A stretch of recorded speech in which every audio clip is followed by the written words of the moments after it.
Hello to the third and final part of the series on Dearu, and Desu. In my first two videos, I touched a lot on the etymology of how we got to Dearu, and Desu in Japanese. However, in my first video, I didn't think I looked enough in depth at Nari and Tari, which were the copulars of classical Japanese. So, for this final video, to wrap everything up, I'm going to look at Nari and Tari a bit more in depth, how they worked in classical Japanese.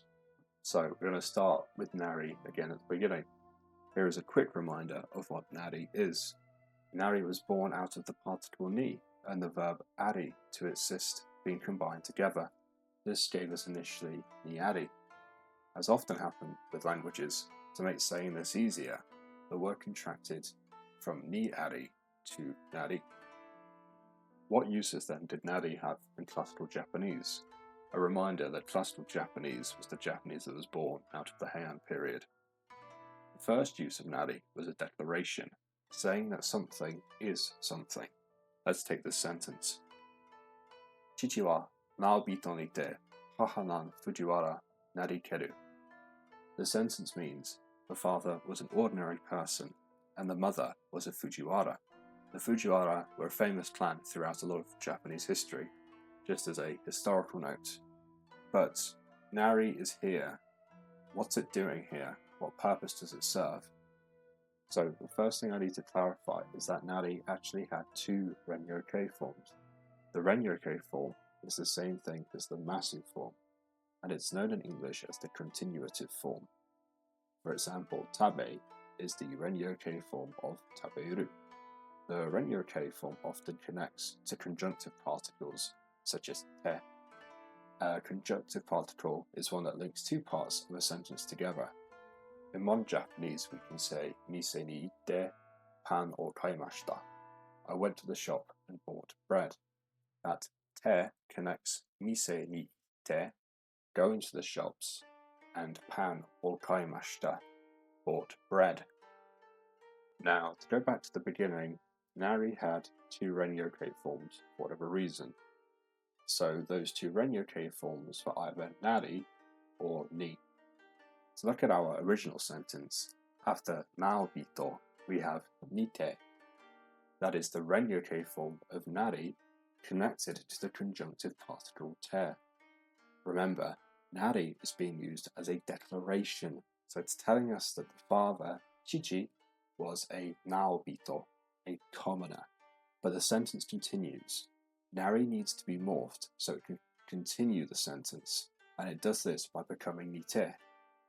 At the end of the sentence, we have haha nan Fujiwara narikeru.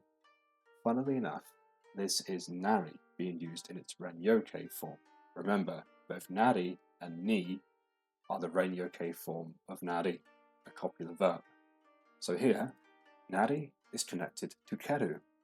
Keru comes from keri, which was another classical Japanese auxiliary verb. I won't explain what keru is here, but just a note that nari is connecting to it.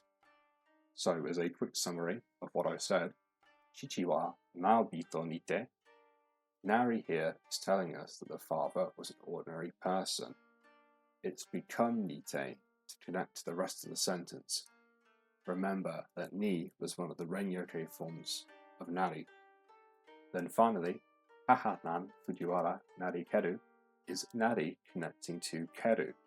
But nari again has a declarative usage here by telling us that the mother was a Fujiwara. And that's the first use of nari out of the way. So, on to the next usage of nari. Nari also works like the modern niaru and niiru in modern Japanese, which just tells you where something is located. Here is a classical Japanese example. Tsubonaru or kusuri tatematsure, which means take your medicine that is in the jar. Tsubo means jar, and or kusuri is just kusuri, meaning medicine, with the honorific o stuck to the front of it. So, Tsubonaru or kusuri means the medicine in the jar, because that is where the medicine is located.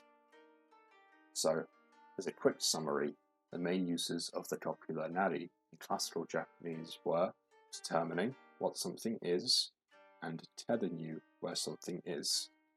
Nari later morphed into the more recognizable da and dearu, which is how it's related to modern Japanese. So now that we've covered Nari, let's move on to Tari. Tari's birth was very similar to Nari's. Tari comes from the particle to combined with ari, the verb to exist. Like Nari, Tari began to be used in the Heian period. As mentioned in the previous video, where Nari tends to describe permanent qualities, or what things exist as, Tari describes more the qualities of something which could be subject to change. For example, a quality of bravery could be described by Tari. Someone might be a brave man at a moment in time, but the same person could be a complete coward down the line. Now, I'd like to clarify that there is more than one Tari. I don't want to confuse you, as I was also very confused by this initially. However, the Tari that is used in modern Japanese a lot in this sentence format, ie de game wo shitari, tabetari shita, which means playing games and eating at home, is different from the Tari I mentioned before. This Tari, used in the ie de sentence I just said, is from the conjunctive particle te and ari. The Tari I want to talk about is Tari the copular verb, and that came from to ari, so the origin is different. One comes from te ari and one comes from to ari. Here I am talking about the Tari that came from to ari, which was a copular verb in classical Japanese. Similar to how ni ari became nari, to ari became tari, and that's where Tari comes from. It comes from to and ari combined. What does Tari do then? It works the same way as nari by declaring what something is. This time though, it's used for more transient qualities of a thing or person. For example, Kiyomori shakunan taru ni yotte sono ato o tsugu. This sentence means, due to Kiyomori being the eldest son, he inherited the position. Position here refers to a political position. Now, to go back to my point about taru being for attributes that aren't necessarily permanent. Taru has been placed after chakunan, which means eldest son, but it can also mean heir. And I think that is why Taru is being used here. Kiyomori will always be the eldest son. He was born first. Even if other siblings die, he will always be the eldest son. What, however, is a more transient attribute is him being an heir. You are not an heir forever. You eventually inherit something. For that reason, I believe that is why Taru is being used here, as it describes a temporary quality rather than something permanent. A looser translation of the sentence is, it was right that Kiyomori inherited the position as he had the qualities of being the eldest son. And that's it really for the copular Tari. Remember that this copular verb Tari comes from a contraction of to ari. This is different to the Tari in phrases like ie de gemu wo shitari tabetari shita, which comes from te and ari. However, when we look to modern Japanese, the main copulars are da, dearu, and des. Both dearu and da come from nari. The etymology of desu is debated.